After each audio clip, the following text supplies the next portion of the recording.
სტომრებთან ერთად ვაგრძელებთ საუბარს რეპროდუქციულ ჯანმრთელობაზე, როგორი არის რეპროდუქციული ჯანმრთელობის მდგომარეობა მსოფლიოში და მათ შორის საქართველოში და რა სერვისები არის ხელმისაწვდომი. მთავარ კითხვებზე პასუხებს მოვისმენთ ახლა დღეს ჩვენი სტუმრებისგან.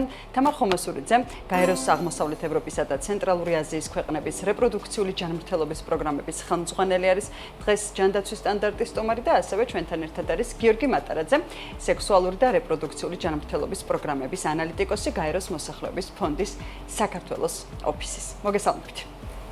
დიდი მადლობა მოწვევისთვის. დიდი მადლობა მოწვევისთვის. მოგესალმებით და ვიწყებთ პირველი კითხვით ორივესთან და ერთ-ერთი ყველაზე მნიშვნელოვანი კითხვით ქალბატონ თამართან და მე ბატონ გიგის ვთხოვთ საქართველოსზე მეტი აქცენტი გაკეთდეს.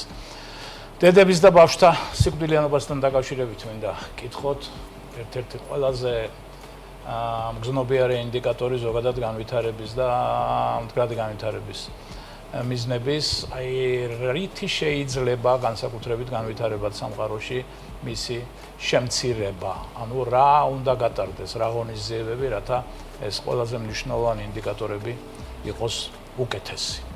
ქალბატონ თამარ. ვფიქრობ, ეს არის უმნიშვნელოვანესი პრობლემა სოფლიოში, რეგიონში და ამავე დროს უმნიშვნელოვანესი შესაძლებლობა. შევამციროთ დედათა და ბავშვთა სიკვდილიანობა, ახალშობილთა სიკვდილიანობა განსაკუთრებით.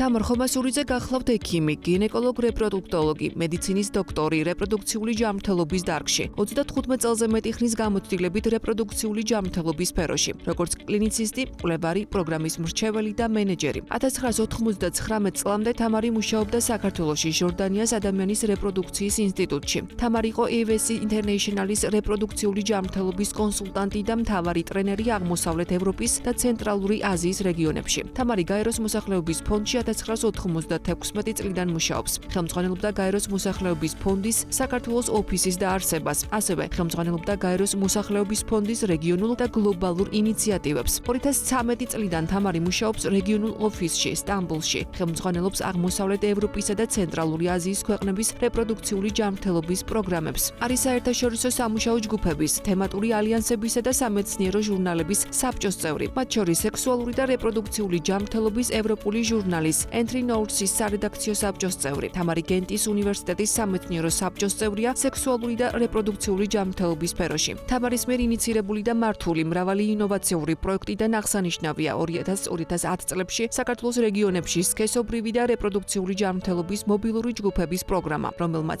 ათასობით ქალის სიცოცხლე გადაარჩინა, მათ შორის 2008 წლის ომის დროს და მის შემდეგ ჰუმანიტარული პროგრამები. 3 ეროვნული რეპროდუქციული ჯანმრთელობის კვლევა საქართველოში, ძუძუს და საშვილოსნოს ყელის კიბოს კლინიკის ეროვნული პროგრამა, ევროკავშირის და გაეროს მოსახლეობის ფონდის რეპროდუქციული ჯანმრთელობის ინიციატივა სამხრეთ კავკასიაში ახალგაზრდებისთვის, გინეკოლოგებისა და ოჯახის ექიმების ეროვნული ტრენინგები სქესობრივი და რეპროდუქციული ჯანმრთელობის საკითხებში, კიბოს პრევენციის სერვისები, ძუძუს და საშვილოსნოს ყელის კიბოს პრევენციის შავი ზღვის კოალიციის შექმნა და მართვა, აღმოსავლეთ ევროპასა და ცენტრალურ აზიაში საშვილოსნოს ყელის კიბოს პრევენციის რეგიონალური ალიანსის შექმნა და მართვა. მინდა გითხრათ, რომ უკანასკნელი დეკადების მანძილზე მნიშვნელოვანი შედეგები იქნა მიღწეული როგორც მსოფლიოში, ასევე რეგიონში და მათ შორის საქართველოშიც. რაც შეეხება აღმოსავლეთ ევროპის და შუა აზიის რეგიონს, 50%-ზე მეტი მოხერხდა დედათა სიკვდილიანობის შემცირება. თუმცა ეს მაჩვენებელი არის ზოგადად საშუალო მაჩვენებელი რეგიონისთვის და გარკვეულწილად რიგ ქვეყნებში ეს პრობლემა ისევ პრობლემად რჩება. როდესაც საუბარია პრობლემის მოგვარების, პრობლემის გადაწყვეტის გზებზე, ფიქრობ, ძალზე მნიშვნელოვანია საერთაშორისო გამოცდილების გაზიარება და საერთაშორისო გამოცდილების გათვალისწინებით ადგილობრივი ქმედებების დაგეგმა. მინდა პირველ რიგში შევეხო ძირითად მიზეზებს დედათა სიკვდილიანობის, როგორც მაგალითს, ვთქვათ, ადგილობრივი ქმედებებისთვის. ცნობილია წამყვანი მიზეზები დედათა სიკვდილიანობის. მე შევეხები 4 წამყვან მიზეზს. პირველ რიგში ეს გახლავთ სერიოზული პრობლემა, რაც არის დაკავშირებული სისხლდენასთან. ეს ერთ-ერთი პირველი მიზეზია დედათა სიკვდილიანობის. მეორე ეს გახლავთ ეკლამპსია, მესამე სეფსისი და მეოთხე გახლავთ აბორტი, რომელიც მოიცავს გარკვეულ რისკებს, საშიშროებებს. მინდა გითხრათ, რომ აქ ორ საკითხთან გვაქვს საქმე. პირველ რიგში ის, რომ სისხლდენა უფრო მძიმე გამოსავლით სრულდება ქალებში, რომლებსაც აღენიშნებათ ანემია. ანუ რეალურად მივდივართ ორ ძირითად მიმართულებამდე. პირველი ეს გახლავთ მიზეზებზე დაყრდნობით პროგრამების შემუშავება. ანუ ეს უნდა იყოს პროგრამები, რომლებიც ადრეულ ეტაპზე მოაგვარებს და გადაწყვეტს იმ ძირითად პრობლემებს, რომელიც ხდება დედა-სიკვდილიანობის ძირითადი მიზეზი. და მეორე უმნიშვნელოვანესი ეს გახლავთ პრევენცია და პრევენცია. მაგალითისთვის რეალურად ყოველთვის საუბრობთ ანტენატალურ სერვისებზე, იმისათვის რომ მოხდეს ორსულობისა და მშობიარობის გართულებების პრევენცია. ამ დროს შესაძლებლობა არის, რომ პრევენცია მოხდეს ორსულობამდე, ანუ ჩასახვამდელი კონსულტირება. სამწუხაროდ ასეთ კონსულტირებაზე ჩვენს რეგიონში საკმაოდ დაბალია მოთხოვნა და თვითონ სერვისებიც ნაკლებად არის. ამ დროს ოჯახის დაგეგმვის სერვისები უმეტეს ქვეყნებში არის ძირითადად ლიმიტირებული კონტრაცეფციაზე. ამ დროს არაჩვეულებრივი შესაძლებლობა რომ გაფართოვდეს ოჯახის დაგეგმვის სერვისები და მოიცვას ის სერვისები, ის დიაგნოსტიკური ტესტები თუ რისკის შემცირების სერვისები, რომლებიც შეიძლება ჩასახვამდე ჩატარდეს. ვფიქრობ, რომ ეს პრევენცია ორსულობის დადგომამდე, პრევენცია ანტენატალური მოვლის დონეზე, ეს და რა თქმა უნდა შემდეგი ეტაპები ძალზე მნიშვნელოვანია, მაგრამ რაც უფრო ადრე ვიწყებთ პრევენციას, მით უფრო ეფექტურია და მით უფრო მნიშვნელოვანია მოსახლეობის მოცვის თვალსაზრისით. ანუ ანტენატალური, ინტრანატალური და პოსტნატალური მოვლის გაუმჯობესება მაქსიმალურად რამდენადაც ეს შესაძლებელია. და მინდა კიდევ ერთხელ გამოვიყენო შესაძლებლობა და აღვნიშნო, რომ ოჯახის დაგეგმვის სერვისები არ არის მხოლოდ კონტრაცეფცია, ოჯახის დაგეგმა ეს არის ოჯახის დაგეგმა, სასურველი ორსულობის დაგეგმა და იმ რისკების შეფასება და მენეჯმენტი, რომლებიც ორსულობის დადგომამდეა შესაძლებელი. ეს ძალზე მნიშვნელოვანია, იმიტომ რომ უმრავლეს შემთხვევებში ჩვენ საქმე გვაქვს ორსულობის რისკების შეფასებასთან და აუცილებელ მკურნალობასთან, მაშინ როცა ქალი არის ორსულად. ამდენად ორსულობა მიმდინარეობს, მკურნალობა არის ნაკლებად ეფექტური, დაგვიანებული და ხასიათდება მაღალი ხარჯებით. მადლობა. ბატონ გიგი, რას დაამატებთ საქართველოსთან მიმართებაში? უპირველეს ყოვლისა, ბატონ ამირა, დიდ მადლობა მოგიხადოთ ამ კითხვით ვიწყებთ ჩვენ. საუბარს რეპროდუქციულ ჯანმრთელობაზე. ხა რატო უსვამ მე ამას ხას? იმიტომ რომ ძალიან ბევრისთვის, მათ შორის სამწუხაროდ ჩემი კოლეგებისთვისაც, როდესაც საუბარია რეპროდუქციულ ჯანმრთელობაზე, ამაში მხოლოდ მოიაზრებენ ოჯახის დაგეგმას თუ კონტრაცეფციას და რატომღაც უშვებენ მხედველობიდან იმას, რომ რეპროდუქციული ჯანმრთელობა მოიცავს დედათა და ახალშობილთა ჯანმრთელობას. ეს მისი განუყოფელი ნაწილი არის. გიორგი მატარაძე არის გამოცდილი საზოგადოებრივი ჯანმრთელობის სპეციალისტი, რომელსაც 25 წელზე მეტი საერთაშორისო გამოცდილება აქვს ჯანდაცვის პროგრამებისა და პროექტების მართვაში. გიორგი მატარაძეს დამთავრებული აქვს თბილისის სახელმწიფო სამედიცინო ინსტიტუტი. ბატონ მატარაძეს აქვს სიღრმისეული ცოდნა საშუალო შემოსავლიან ქვეყნებში ჯანდაცვის სექტორში პროგრამების დიზაინის და მართვის შესახებ და დიდი პრაქტიკული გამოცდილება საქართველოში, აზერბაიჯანში, უკრაინასა და ტაჯიკეთში. მას წარმატებით აქვს განხორციელებული მრავალმილიონიანი პროგრამები დონორებთან და საჯარო სტრუქტურებთან. ამჟამად გიორგი მატარაძე მუშაობს გაეროს მოსახლეობის ფონდის საქართველოს ოფისში, სექსუალური და რეპროდუქციული ჯანმრთელობის პროგრამების ანალიტიკოსის პოზიციაზე. წარსულში იგი მუშაობდა აღმოსავლეთ ევროპის და ცენტრალური აზიის ქვეყნების შიდსით დაავადებულ პირთა კავშირის რეგიონულ ოფისში, აღმასრულებელ დირექტორად და ასევე კურაციო ინტერნეიშნალ კონსალტინგში მმართველ დირექტორად. ასევე გიორგი მატარაძეს ეკავა მნიშვნელოვანი პოზიციები USAID კავკასიაში, სადაც ის პასუხისმგებელი იყო ჯანდაცვის და სოციალური განვითარების პროგრამების მართვაზე და ტექნიკურ ზედამხედველობაზე. გიორგი მატარაძე არის რამდენიმე პუბლიკაციის და კვლევის ავტორი. მინდა მოგახსენოთ, რომ სამართლიანობა მოითხოვს აღენიშნოს, რომ ბოლო პერიოდში საქართველოს მთავრობულ აწლეულების მანძილზე სერიოზული ნაბიჯები გადადგა ამ მიმართულებით მდგომარეობის გასაუმჯობესებლად. ამაში შედის თუნდაც ის, რომ მე ვეცდები მაქსიმალურად რაღაც ჩვენ ფართო აუდიტორია გვისვას მაქსიმალურად მოვერიდო სამეცნიერო ტერმინოლოგიაზე. ამიტომ ანტენატალურის მაგივრად ვიხმარ ორსულების ზედამხედველობის და ზრუნვის სერვისებს. 4 სავალდებულო ვიზიტიდან, რომელსაც აფინანსდება სახელმწიფო, ეხლა ეს გაიზარდა 8 ვიზიტამდე. მთლიანად ფარავს სახელმწიფო მშობიარობის, როგორც ფიზიოლოგიური, ასევე გართულებული და საკეისრო კვეთის ხარჯებს. ასევე პროგრამას ეხლა დაემატა ახალშობილთა სკრინინგი გენეტიკურ და იშვიათ დაავადებებზე. დედიდან ბავშვზე გადაცემით სიფილისის, HIV ინფექციის და ჰეპატიტის პროგრამას და ასე შემდეგ. საკმაოდ სერიოზული პაკეტი არის სახელმწიფო დახმარების დედათა და ახალშობილთა ჯანმრთელობის სფეროში. სამწუხაროდ, ბევრი ჩვენი მოქალაქისთვის ბოლომდე არ არის ცნობილი აი ამ სიკეთეების თაობაზე და კარგი იქნება თუ უფრო ფართოდ გავაშუქებთ ხოლმე ასეთ თემებს. მაგრამ მიუხედავად ყოველივე ამისა, აი დედათა სიკვდილიანობაზე ვსაუბრობდით ჩვენ, რომელიც ერთ-ერთი ნიშნულოვანი ინდიკატორი არის არა მარტო ჯანდაცვის სისტემის, არამედ მთლიანად ქვეყნის სოციალურ-ეკონომიკური განვითარების და მეცაც გეტყვით. სხვადასხვა გამოთვლებით სხვადასხვა არის, მოდით ასე ვთქვა, სადღაც 20, მაქსიმუმ 30% არის დამოკიდებული დედათა სიკვდილიანობის ჯანდაცვის სისტემაზე. და ყველაფერი დანარჩენი არის სოციალური, ეკონომიკური მდგომარეობა ქვეყნის. ამ მხრივ, აი ბოლო მონაცემები, მე 2023 წლის მონაცემები მაქვს ბოლო. ჩვენთან გახლავთ დაახლოებით 22 მაჩვენებელი არის 22 100,000 ცოცხალ შობილზე. ეხლა 22 არ მინდა მაყურებელს შეექმნას საბჭოელება, რომ 22 ქალი გარდაიცვალა. არა, ეს არის მაჩვენებელი.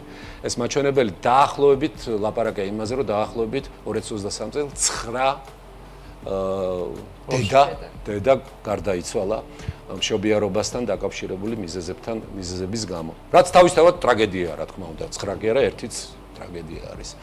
ამ მაჩვენებლით აი 22-ით ჩვენ 4-ჯერ ჩამოვშვებით დასავლეთ ევროპის მაჩვენებელს, რომელიც დაახლოებით 6-ია თუ არ ვცდები. 12-ზე ვიყავით ჩამოსვლილი, მე გაგვექცა ის.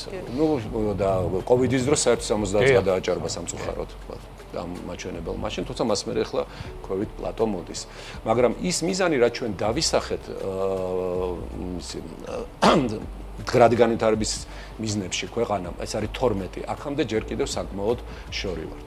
ამის მიზეზები, რა თქმა უნდა, ერთ-ერთი არის ის, რაც ხალბატონმა თამარმა ბრძანა, ეს არის მშობიარობის ზედამხედველობის ეგრეთ წოდებული ანტენატალური სერვისები. ანუ ქალთა კონსულტაციები, მოდით უფრო მარტივად ვიტყვი, რომ გასაგები იყოს, იმიტომ რომ დაახლოებით 70% იმ სიკვდილიანობის, რომელიც შემდგომ სამშობიარო სახლებში და სტაციონარებში ხდება, ეს 70%-ის მიზეზის პრევენცია შეიძლება იმ დონეზე.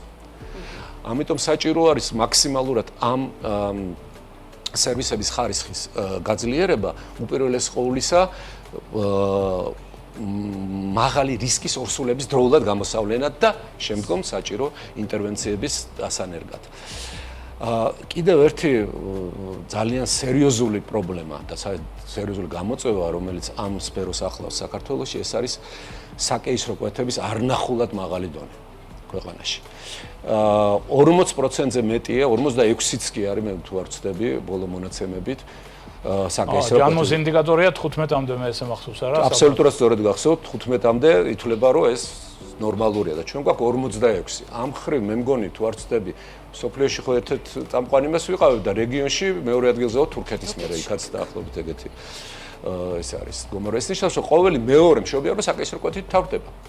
რაც უპირველეს ყოვლისა მეტყველებს იმაზე, რომ ქალები ნაკლებად არიან გათვითცნობიერებულები ბუნებრივი მშობიარობის მნიშვნელობაზე ახალშობილისთვის.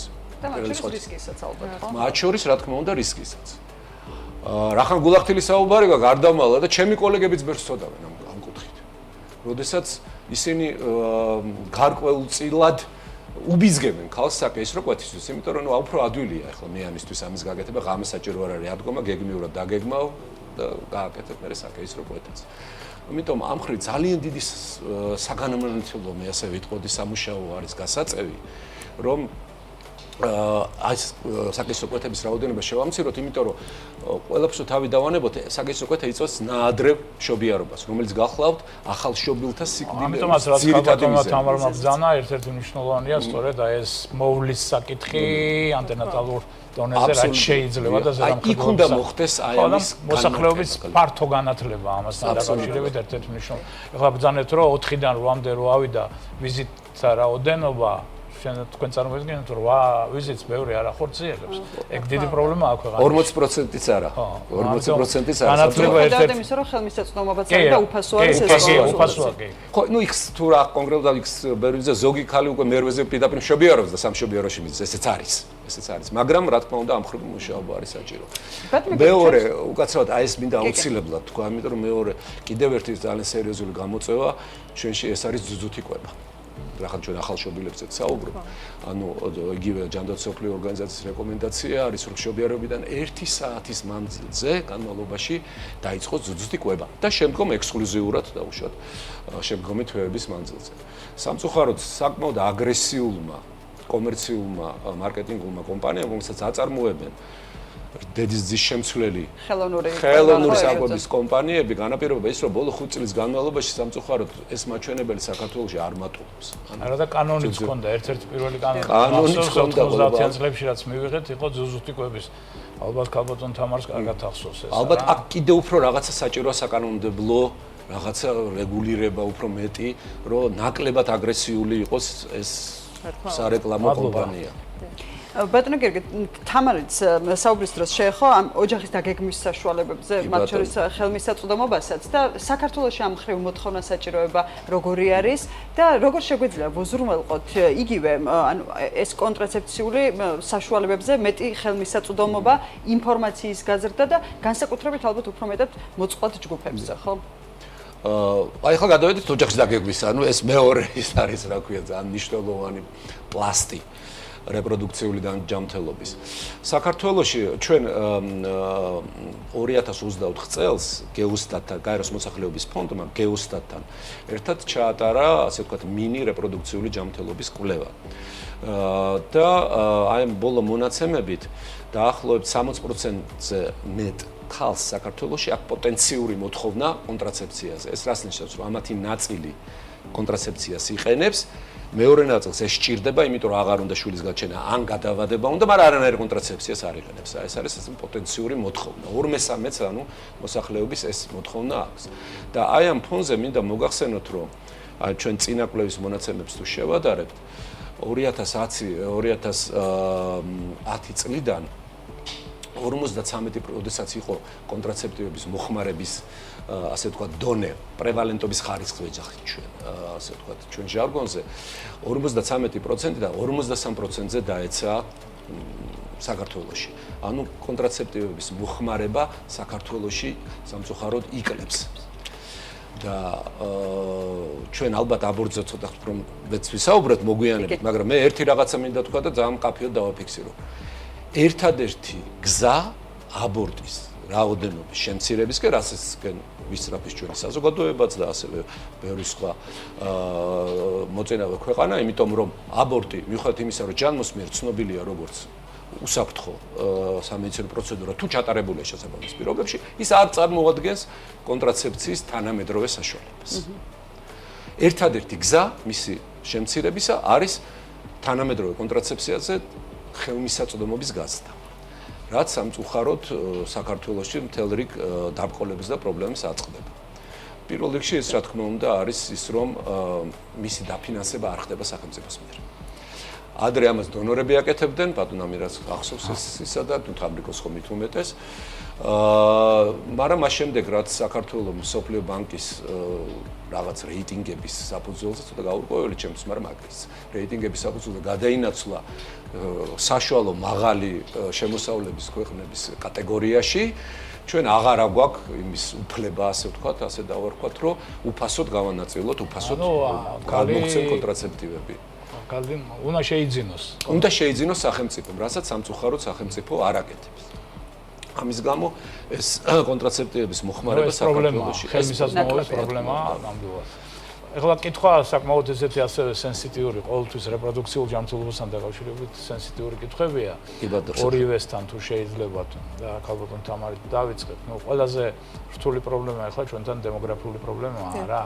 აი აქ ასეთი კითხვა ჰქონდა ჩამოყალიბებული, რომ რამდენი შვილი უნდა იყოს საქართველოში ყავდეს ოჯახს, რომ ჩვენ თანდათან გამოვიდეთ იმ უარყოფითი ბალანსიდან და რაც თქვათ დღეს გვაქვს ბოლო 5 წელიწადია და აი შობადობის კოეფიციენტი დღეს როგორია ჩვენთან და აქ მარტო ჩვენთან არა ევროპაშიც ეს პრობლემა განვითარებულ ევროპას სწორედ ამით გვავართ რა ჯერჯერობით და ორივეს თუ შეიძლება მაგრამ ჩვენ რა თქმა უნდა საქართველოსაც უხებს ძალიან დიდი მადლობა ძალიან მნიშვნელოვანი კითხვაა განსაკუთრებით აღმოსავლეთ ევროპის და შუა აზიის ქვეყნების კონტექსტში.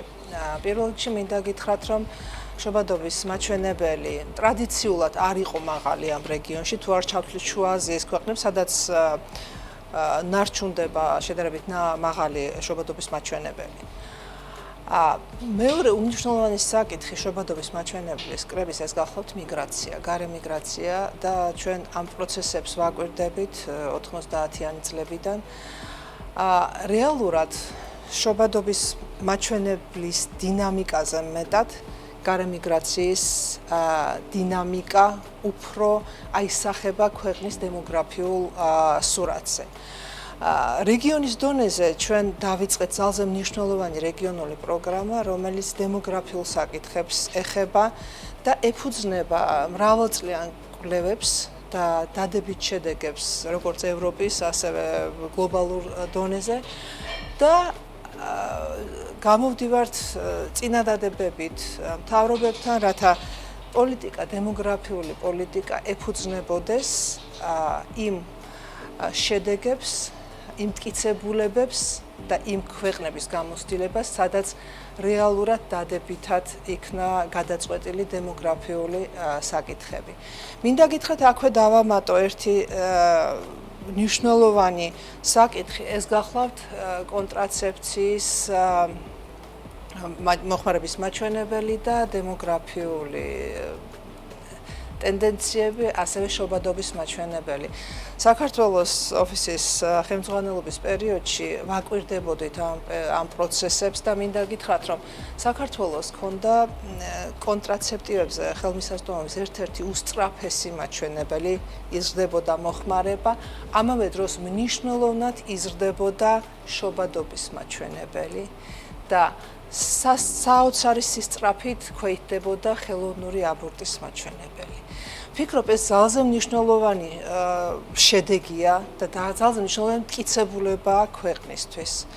იმისათვის, რომ ვნახოთ რეალურად რამ შეიძლება გამოიღოს შედეგი. აქ საუბარი არ არის მხოლოდ თანამედროვე მეთოდებზე კონტრაცეფციის. ჩვენთვის მთავარია, რომ ქალს მიეწოდებოდეს ინფორმაცია ნებისმიერი მეთოდის შესახებ და ქალმა აირჩიოს ჯანსაღი ორსულობა, ჯანსაღი მშობიარობა და ჯანსაღი ოჯახის შექმნა. რატომ არის მნიშვნელოვანი? სამწუხაროდ, საქართველოს ტრადიციულად ერთ-ერთ მაღალ ადგილს იკავებდა როგორც აბორტის მაჩვენებლის რაოდენობით, ისტორიულად, ასევე მეორადი უშვილობის მაჩვენებლით. და ერთ-ერთი სერიოზული არგუმენტი არის ის, რომ მეორადი უშვილობა არის განპირობებული სწორედ აბორტების მაჩვენებლით და კერძოდ იმ აბორტების არსებობით, რომელიც არ ტარდება შესაბამისი სტანდარტების შესაბამისად და არის დაკავშირებული მაღალ რისკებთან. მაგრამ ეხლა ეს მცირდება, რამც მე მონაცემები მაქვს. ბოლო არ ვიცი, დამეთანხმება გეგიც ალბათ ხო, რომ თქვა 24 წლის მონაცემები მაქვს, სადაც 20%-ით არის წინა წელთან აბორტების რაოდენობა, ხელოვნური აბორტი. კი, მე თუ გეთმიქრებათ ცალკე აბორტზე გესაუბრებით. და კიდევ აქ მინდა დავამატო, რიგ ქვეყნებში არის ესეთი მიდგომები, რომ რატომ არ არის ხელმისაწვდომი კონტრაცეფციაზე, თანამედროვე მეთოდებზე ქალისთვის, თქვათ, ხელმისაწვდომობა არის დაბალი როგორც ინფორმაციაზე, ასევე მომარაგებაზე, მაგრამ მეორეს მხრივ მინდა გითხრათ, რომ ინფორმაცია ზოგადად არის ძალიან დაბალი. ინფორმაციის მოცულობა, ინფორმაციის მიწოდების ტემპები და ტექნოლოგიები არის არასაკმარისი. ქალის გადასაწყვეტია მოიხმაროს თუ არა კონტრაცეფცია, მოიხმაროს ბუნებრივი, ნატურალური მეთოდი თუ თანამედროვე კონტრაცეპტივი. ეს არის ქალის გადასაწყვეტი, ეს არის წყვილის გადასაწყვეტი და ამ შემთხვევაში მინდა აუცილებლად ხაზი გაუსვა მამაკაცების პასუხისმგებლობას, მამაკაცების ინფორმირებულობას და ასევე მამაკაცებისთვის განკუთვნილი სერვისების აუცილებლობა. სამწუხაროდ ჩვენს რეგიონში ასეთი სერვისები ძალზე ნაკლებად მოიპოვება და ლიმიტირებულია უროლოგების კონსულტაციასთან. თუ არ ჩავთვლით რეპროდუქციული ჯანმრთელობის კაბინეტებს, რომლებიც საბედნიეროდ საქართველოში ტრადიციულად არსებობს და ეს დარგი ძალიან სწრაფად და კარგად ვითარდება დაწყებული იოსებ ჯორდანიას ინსტიტუტში. ხო და ამიტომ ეს ტრადიციები რაც არის, ეს არის მეტად ახლა კიდევ ამბობ მე რატო დავიწყე ახლა ჩვენ ამ გადაცემაში დემოგრაფიას ვერ მოვიცავთ ეს უზარმაზარი პრობლემა, მაგრამ ერთ-ერთი სეგმენტი ამ უზარმაზარი პრობლემის არის რეპროდუქციული ჯანმრთელობა და ამიტომ ეს სწორედ ამ მიმართულების შესაბამისად რაც ახლა ბრძანეთ იგივე თქვათ მეტი განათლება მოსახლეობაში, მეტი განათლება იგივე ჩვენი პირველად ჯანდაცვის ექიმებთან ეს აუცილებელია. რას დაამატებს ბატონო გეგი ამ თქვათ მოკლედ რომ აი თქვენ ძანეთ საქართველოში ოჯახის სასურველ ზომაზე და მის შეფარდებაზე შობადობის დონესთან. ან ბოლო კვლევის მონაცემებით საქართველოში ოჯახის სასურველი ზომა არის 2.6 შვილი. ანუ ქალს უნდა რომ ყავდეს 2 მეტი შვილი. 2.6. ცოტა დაკლება არის 2018 წელთან შედარებით, მაშინ 2.8 იყო, მაგრამ 2.6-იც კარგია სურვილის დონეზე. რასთან კონტრასტში მოდის ჩვენი დღევანდელი შობადობის მაჩვენებელი, რომელიც 1.7 შეადგენს გეოსტატის მონაცემების მიხედვით. ანუ არის 2.6 უნდა გქონდეს რომ 2-ზე მეტი უნდა იყოს, მოდი თუ ხეშად რომ ვთქვა, რომ აღწარმოების დონეზე ავიდეთ. ჩვენი მოსახლეობა განიცდის კლებას ამ მონაცემების მიხედვით. დემოგრაფიული შემშილი გვაქვს. და გარდა ამისა ეს ძალიან მიუთითებს საკმაოდ დიდ ნაპრალზე ქალების დემოგრაფიულ და რეპროდუქციულ მიზნებს 2.6 და იმ შესაძლებლობებს რომ მიაღწიონ ეს მიზანი. თუ უნდა ხალხს რომ 2-ზე მეტი და 2.5-ზე მეტი ბავშვი ყავდეს და რეალურად 2-იც არ არის, ესე იგი აქ უნდა ვეძიოთ მიზეზი. რატომ ხდება ეს ამბავი? რა თქმა უნდა პირველ რიგში ახლა ეს არის სოციალურ-ეკონომიკური მიზეზები. ყველაფერს თავი დავანებოთ. კვეთრად შემცირდა და მშობიარობების რაოდენობა საქართველოში, რაც რა თქმა უნდა ძალიან სერიოზული გამოწვევაა. 2018 წლიდან სადაც 50,000-ზე მეტი იყო, ეხლა 40,000-იც არ იყო, აი სულ 38. ხო. და გეტყვით 95 წლიდან 2023 წლამდე რეპროდუქციული ასაკის ქალების რაოდენობა საქართველოში დაახლოებით 32% შემცირდა. აბსოლუტურ რაოდენობას. ემიგრაციაც არის მარტო. ძირითადად ემიგრაციაზე ალბათ საუბარი, შრომით ემიგრაცია. აი თვითონ რაზეც იყო საუბარი, თქვა იგივე უგაცრავად რაც ყველაზე ხშირად გვაწუხებს ეს აბორტი იქნა ნახსენები რამოდენიმეჯერ და აქ რა სიტყვით აქ ჩვენთან. თუნებას მივოდეთ ცოტა ოდნავ უფრო დაწვრილებით ამ საკითხზე მოგახსენებთ, თქვენ ძანეთ და აბსოლუტურად სწორედ, რომ ჩვენი კვლევის მონაცემებით, ასევე ოფიციალური მონაცემებით აბორტების რაოდენობა საქართველოში კლებულობს. მაშინ, როდესაც საუკუნის დასაწყისში ჩვენ სოფლიოში მე მგონი, თუ არც პირველ ადგილზე ვიყავით, სტაბილურად პირველ ადგილზე. მას შემდეგ აბორტების რაოდენობა შემცირდა და ეხლა შეადგენს თვითონ ერთ ქალზე ცხოვრების მანძილზე 0.46. ანუ ორჯერ ნაკლებს, ანუ აბორტს იკეთებს ქალი. ერთზე ნაკლებ აბორტს იკეთებს ქალი თავისი ცხოვრების მანძილზე. კულტურა ამ კონტრაცეფციის იმის მიუხედავად ამისა, ჩვენ ორჯერ ჩამოურჩებით ევროპის სამყარო ქვეყნებს ამ მხრივ, ესეც უნდა ვაღიაროთ. თუმცა აქ არის ერთი პარადოქსალური მომენტი. თუ შემცირდა ასე მკვეთრად აბორტების რაოდენობა, ანუ ის ორსულობა, რომელიც აბორტით თავდება, ის უნდა დამთავრდეს მშობიარობით. მაგრამ მშობიარობის რაოდენობა არ გაზრდილო, მე მოგახსენებთ. ანუ აქ გვაქვს რაღაცა პრობლემა, როგორც პრობლემა რა, გამოწვევა სერიოზული, როგორც ეგრეთ წოდებულ მოსახლეობაზე დაფუძნებულ კვლევებს, რასაც ჩვენ ვატარებთ, ასევე სტანდარტულ საინფორმაციო სისტემას ჯანდაცვის, რომელიც კრიბავს რუტინულად ამ მონაცემებს. იმიტომ რომ ნუ აქ ლაპარაკი არის, ჩვენ ხამას არ ჩავღმავთ, რატო ხდება, მაგრამ მაგალითად გამოკითხვების დროს ეს არის სტიგმასთან დაკავშირებული. ქალს მიუხედავად იმისა, რომ კონფიდენციალობის გარკვეული გარანტია აქვს, მაინც სხვენია გარკვეულწილად იმის აღიარება, რომ აბორტი გაიკეთა. ამიტომ ამას არ აღამოყენებს.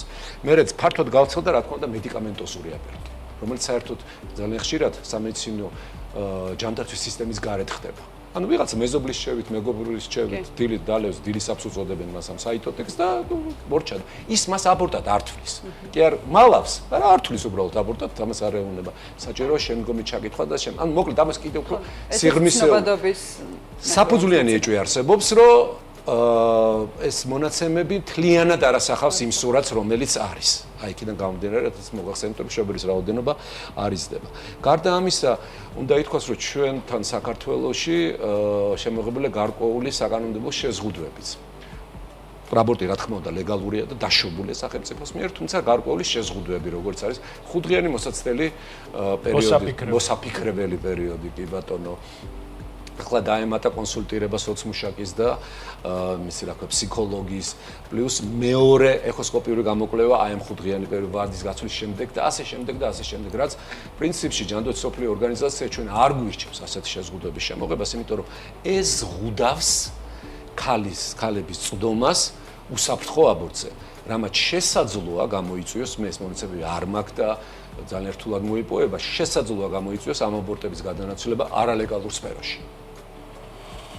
ანუ კრიმინალიზაციას ხელი შეუწყოს. ამიტომ ჩვენ როგორც გაეროს მოსახლეობის ფონდი ძალიან ხშირად ვაკეთებთ ადვოკატირებას, რომ მაქსიმალურად მოხდეს ყოველგვარი შეზღუდვის მოხსნა და თუ ქვეყანაში აბორტი ლეგალურია, ის უნდა იყოს უსაფრთხო და ხელმისაწვდომი. შეჯამებისკენ მოვისმენთ თქვენს რჩევებსაც რეპროდუქციული სისტემების გასაძლიერებლად ქვეყანაში, იგივე მათ შორის სისტემის კიბოსი, როგორც არის მაგალითად საშუალო სყალის კიბო იქნება ეს ძუძუს სკრინინგი თუ ასე შემდეგ, ხო? აი რა უნდა გავაკეთოთ და რა გვჭირდება დღეს იმისთვის, რომ რეპროდუქციული სისტემა მეტად გაძლიერდეს, მოსახლეობისთვისაც მეტი ინფორმაცია იყოს ხელმისაწვდომი და ზოგადად სკრინინგისადმი ცნობადობა იყოს ამაღლებული. პირველ რიგში მინდა გითხრათ, რომ რეპროდუქციული სისტემის სხვადასხვა ტიპის კიბო ეს მაჩვენებელი სერიოზულად იმატებს. ჩვენმა ორგანიზაციამ 2008 წლიდან დაიწყო საშვილოსნო სყელის კიბოს პრევენციაზე მუშაობა და მინდა გითხრათ, რომ დღემდე საქართველო არის პიონერი და ლიდერი ამ სფეროში. მე ამაყი ვარ იმით, რომ ჩემი აქ მოღვაწეობის მრავალი წელი ამ პროექტს დაუთმე და იყო არაჩვეულებრივი თანამშრომლობა, რამაც რეალურად არა მხოლოდ საქართველოში, რეგიონში გააჩინა დიდი მოთხოვნა და ჩვენი გამოცდილების, გაზიარების სურვილი სხვა ქვეყნებისგან. მინდა გითხრათ, რომ რეალურად სკრინინგის პროგრამები, რომელიც საქართველოშია, მნიშვნელოვანია, ხარისხიანია და აქ არის ერთი მნიშვნელოვანი საკითხი, რომელსაც 2008 წლიდან მუდმივად ვაწყდებით. ეს არის დაბალი მოთხოვნა სკრინინგზე. მოცვა დაბალი. მოსახლეობის დაბალი მოცვა, რაც ძირითადად დაბალი მოთხოვნით არის გამოწვეული. მე მახსოვს, როდესაც წლების მანძილზე ვამუშავებდით და ვახორციელებდით საკომუნიკაციო პროგრამებს, რომლებიც წვდომას გააძლიერებდა მოსახლეობასთან და მათ მოზიდვა სკრინინგზე. რეალურად პროგრესი ნამდვილად არის ამდენი წლის მანძილზე, მაგრამ ასევე ვხედავთ მსგავს სიტუაციას, რაც საქართველოში იყო აღმოსავლეთ ევროპის და შუა აზიის ქვეყნებში. რეალურად სკრინინგის ხარისხი და სკრინინგის მეთოდოლოგია, ანუ ორგანიზებული სკრინინგი თუ არის, რეალურად ამას ნამდვილად შეუძლია კიბოს საშუალო სყელის კიბოთი გამოწვეული სიკვდილიანობის შემცირება. მაგრამ აქ არის მეორე საკითხი, ეს გახლავთ პირველადი პრევენცია. და მაყურებლისთვის მინდა განვმარტო, რომ საშუალო სყელის კიბო გახლავთ ერთადერთი ტიპის კიბო, რომელიც პრევენციად შესაძლებელია აცრებით. და მინდა გითხრათ, რომ ადამიანის პაპილომავირუსის საწინააღმდეგო აცრა საქართველოში არის, ის უფრო და უფრო პოპულარული ხდება და ამავე დროს მნიშვნელოვანია, რომ ეს აცრა იცავს როგორც ქალს, ასევე მამაკაცს. მრავალი სხვადასხვა ტიპის კიბოსგან. აქ საუბარია საშუალოსნოს ყელის კიბოსგან თავისუფალი თაობების აღსდაზე, რისი გამოცდილებაც გვაქვს? სოფლიო ელიმინაციისკენ მიდის. აბსოლუტურად და ამის გამოცდილება. ჩვენ გვინდა ქალბატონ თამარო ცალკე გადაცემა კიდე შემოგვიმაზე მიუძღვნას და იმიტომ რომ ეს ძალიან მნიშვნელოვანი საკითხია. მით უმეტეს საქართველოში დანერგილია უკვე მოგესალმებით იმუნიზაცია პაპილომავირუსის საწინააღმდეგო სხვათა შორის როგორც გოგონებში ისე ბიჭებში და ამას სჭირდება ძალიან დიდი ადვოკატირება რომ იმიტომ რომ სოფლიო მიდის სწორედ ამის საშუალებით, აცრების საშუალებით ამ ვერაგი დაავადების ელიმინაციისკენ. აი რეგიონის მხრიდან, რეგიონის დონეზეც მინდა გითხრათ, რომ ეს საკითხი გახლავთ ერთ-ერთი პრიორიტეტი გარემოს მოსახლეობის ფონდისთვის და 2021 წელს დაფუძნებული იქნა რეგიონული ალიანსი საშუალოსნოს ყელის კიბოს პრევენციისთვის. აქ გაერთიანებულია 17 ქვეყანა, აქ გაერთიანებულია კერძო სექტორი, მთავრობები, ექსპერტები, არასამთავრობო ორგანიზაციები, რათა მოხდეს იმ ინფორმაციის გაზიარება, რაც უკვე არის მიღწეული დასავლეთ ევროპაში, მსოფლიოში და მინდა გითხრათ დიდი სიამაყით, რომ საქართველოს გამოცდილებას იზიარებს მრავალი ქვეყანა, რომლებსაც სურთ გაიმეორონ ის წარმატება, რაც ქვეყანაში არის. თუმცა ისევ მინდა აღნიშნო, რომ არის გამოწვევები, რომლებიც არსებობს რეგიონში და მათ შორის საქართველოშიც. ძალიან დიდი მადლობა საინტერესო საუბრისთვის. გავაგრძელოთ საუბარი უკვე შემოდგომაზე, საკმაოდ ვრცელი თემა არის და ხო, ერთ გადაცემაში ვერ მოვასწრებთ ამ თემაზე საუბარს. ლიმიტირებული ვართ და ლიმიტირებული ვართ. კი ბატონო, მადლობა კიდევ ერთხელ სტუმრობისათვის. თამარ ხომასურიძე, რეპროდუქციული ჯანმრთელობის პროგრამების ხელმძღვანელი იყო ჩვენთან ერთად და ასევე გიორგი მატარაძეს უმასპინძლად სექსუალური და რეპროდუქციული ჯანმრთელობის პროგრამების ანალიტიკოს საქართველოს ოფისის.